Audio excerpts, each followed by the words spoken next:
There's a little bit of alchemy in it. Finding flavors that you enjoy and trying to bring those out. Everything we do, all the work we do is just making food for yeast. This is Uncommon Brewers. We're here in Santa Cruz, California. My name is Alec. I'm the head brewer and founder.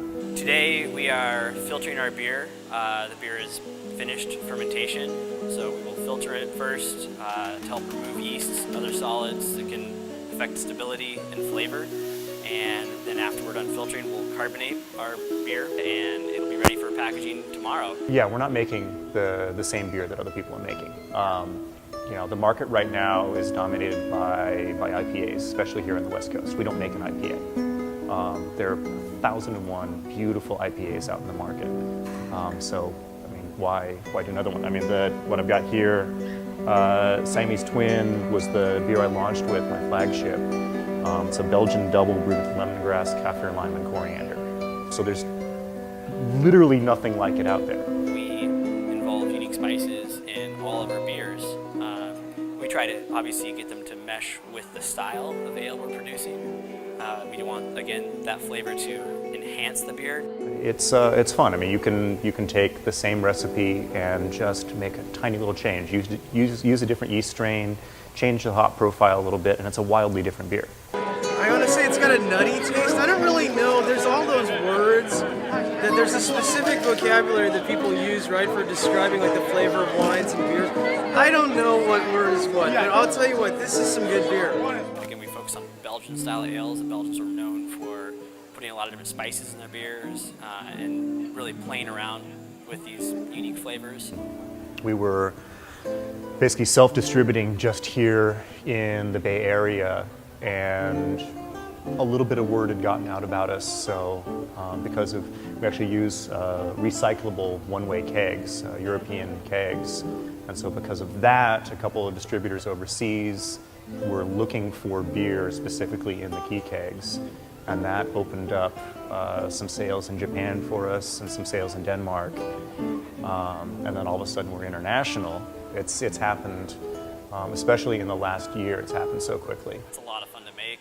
Here we're just cooking on a large scale. You get to use all these different types of grain and adjuncts. We're constantly experimenting with new spices or new fruits or whatever we can put in. Beer's wonderful. Beer's complicated. It's challenging. There are flavors that you will not find in other places. There are 54 main flavor components in wine, and there are over 500 in beer. The aroma and the smell, and people always coming by and go, I smell your beer, it smells so good. And, oh man, like what were you making last week? This is awesome.